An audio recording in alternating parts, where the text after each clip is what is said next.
Welcome to Mystical Minds. I am your host, Jamie Girard, and today I will be reading Poetry and Prose from Danny Martin Girard. Your powerful present. Your power remains in the present as you mold the clay and make it your own. Your power remains in the present as you seek what brings happiness and peace. For whatever you feel joy and inner peace about is your indication you're on the right path. It's your indication of your power and self-control, and that you're always rewriting the script every single day. Thank you so much, Danny G. That's amazing.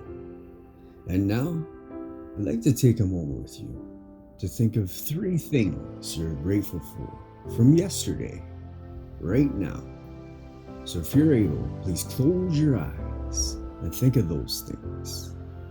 I am grateful for a package coming in. I'm grateful for the dinner ahead with my wife. And I'm grateful for a meeting ahead with a friend.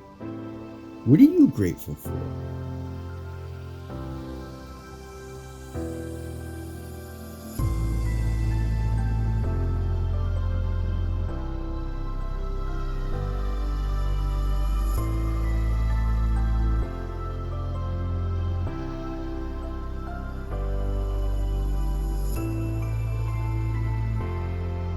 Now, take a deep breath in and let it out. Thank you so much for listening. Have a beautiful day.